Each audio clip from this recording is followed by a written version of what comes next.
So oxytocin causes the initial letdown, right? Because the body gets the signal that, hey, the baby's on its way out. Now it's time to start making milk. And then that very first time the baby feeds, that's when prolactin is stimulated.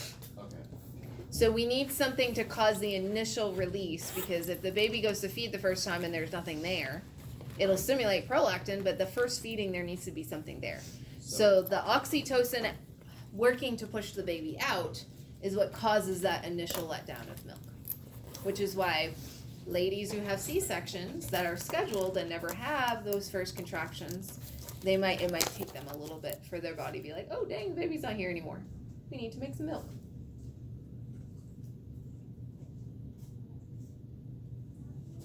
Yes. Are those the only trophic hormones, so there's no reason for different?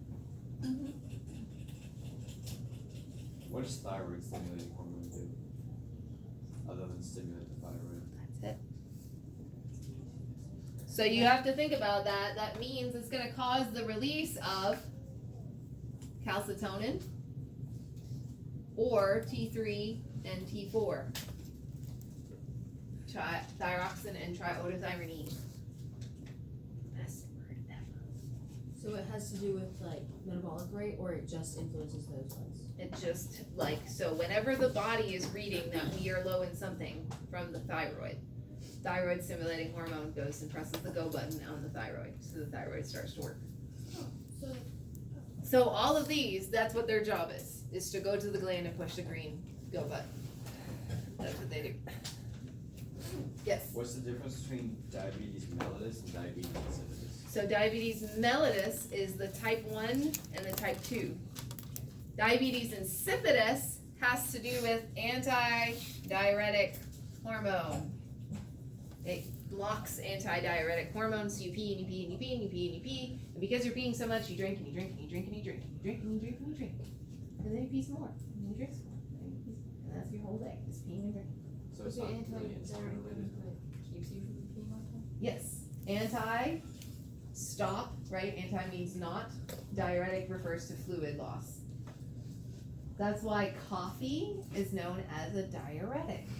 So if you've ever drinking the big thing of coffee and then had to tinkle a lot, or tea, the sweet tea, coffee are all, and lemonade are all like your main diuretic drinks. That's my main drinks. That's why That they and make water. you tinkle. So if you're going on a road trip, don't get the Chick-fil-A lemonade.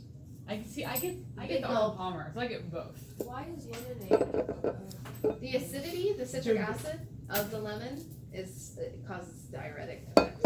Yeah, but definitely tea and coffee, major diuretics. Well, just because of the caffeine. And so people who have kidney disease should not be drinking large amounts of caffeinated beverages, caffeine, tea, coffee, that sort of thing, because their kidneys, it's a diuretic, it's forcing them to work a lot. What are the hormones that drink So they should drink lemonade? They should not. Their kidney disease, you don't want their kidneys are already struggling to work. You don't want to force their kidneys to work even more by having them drink diuretics. Say that again. What are the performance enhancing hormone things? Performance enhancing drugs. What were some of the performance enhancing drugs we talked about? Testosterone. Testosterone, number 1, because of its link to what? Muscle growth. Protein synthesis. So testosterone encourages protein synthesis, which is why guys have the easier ability making muscle and forming muscle. That's why guys tend to do more musculature, whereas girls have more of a curviness because we store fat a little bit easier. So protein synthesis. What were 2 others that we talked about that are performance enhancing? So anabolic steroids is testosterone. That's what testosterone is. It's just another word for testosterone. What else? Human growth hormone. And what's the one we talked about for cyclers and runners? Oxygen. No. It relates to oxygen. Made by the kidneys. Erythropoietin, EPO. Erythropoietin. Other questions? Yes. Cortisol is stress hormone. Cortisol is the stress hormone. That's why, so it maintains glucose between meals. But if you are under high amounts of stress, it's going to help you store belly fat. You have unwanted belly fat. Might have a problem with cortisol. Used to be a commercial that played all the time. Other questions? Follicle Yes. Type stimulating. 2 diabetes, is that just when you have like a resistance to insulin? Yes, type 2 diabetes is caused by resistance to insulin. So you're still making some insulin, but for some reason it's not attaching to receptors anymore as well on those cells. So it's not doing its job. So your body is struggling with that. That could be because you have flushed your system so much with sugar all the time because of diet and lifestyle choices, or it could be a genetic predisposition. So you genetically are predisposed to having more intolerant cells when it comes to insulin. Yes. Does it go away? Type 2?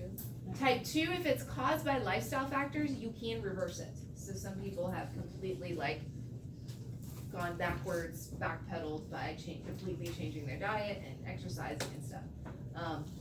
Others, if it's genetic predisposition, then not so much. Yes. For follicle stimulating hormones, is that what causes like the start of puberty? No. So remember, follicle is where something grows from, like a hair growth. So follicle stimulating hormone is what causes the gametes to start being made. So it does have an impact on puberty, but luteinizing hormone also does. Because luteinizing hormone is going to be the one that is causing testosterone to be made. And testosterone is really the one that drives, and estrogen drives the puberty situation. So the three of them all play together in puberty. So luteinizing, follicle stimulating, what was the third And one? then your gonad hormone, so your sex hormone, either testosterone Okay. or estrogen and progesterone. What's the difference between estrogen and progesterone? So you don't really need to know, you just need to know that they work together for the maintenance of female reproductive system. We'll talk more about it when we get to reproductive system. Okay. Anything else? Yes. Can you explain what thymosin is? Thymosin is T cell development. T cells. So what's the triiodothyronine? Thyroxine and triiodothyronine are your metabolism, Oh, yeah. your thyroid hormones. So only thymosin releases T cells? Or makes Thymosin makes T cells. It's from your thymus. So steroid, non-steroid, how do they enter the cell? So if the steroid hormone is made out of lipids, because it's fat-based, can it enter a cell? Yes, Why? because the cell membrane is made out of fat. Because the cell membrane is also made out of lipids. If a hormone is not made out of lipids, but made out of other biochemicals, can it enter the cell easy? No, No, because the cell membrane is a lipid bilayer. It only likes fat stuff, right? So it has to attach to a receptor. So that's why insulin attaches to a receptor. So when someone takes massive amounts of human growth hormone, when they shouldn't be, it causes this problem where you have all of this stuff, and so you get all of these receptors and they start disappearing because there's too much hormone, and that causes like this upregulation, downregulation issue. Blaming that on Katie, she sees like 18. I'm sorry. what hormone triggers the release of hormones from the adrenal gland? What hormones release other hormones? Tropic hormones? Okay, so it has tropic in the name and the adrenal part in the name. Adrenocorticotropic. There you go. Oh, Anything else? Wait, what are the two that like pair together, like calcitonin and then parathyroid, like, or like, Are wasn't there another opposites. pair? Wasn't there another pair that? Insulin and glucagon are opposites. Yes, Harry. so calcitonin raises blood calcium? No. Calcitonin reads that there is high blood calcium, so takes it out of the blood and puts it into the bones. Parathyroid gland reads that there's low blood calcium, so it takes it out of the bones to put it into the blood. Thank you. Anything else? What is aldosterone? What is aldosterone? discussed it yesterday with our question of the day. Is it released from the adrenal gland? Uh-huh. What does it do? What is it trying to maintain?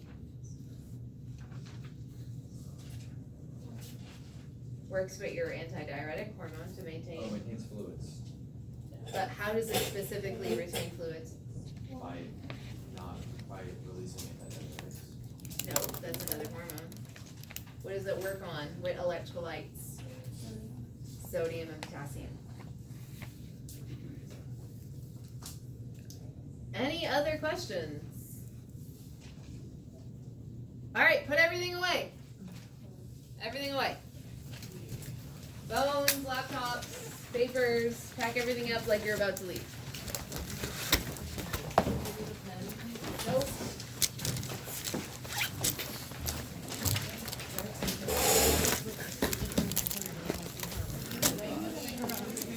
It's time for Hormone Bingo! I'm not gonna get a bingo. Yeah.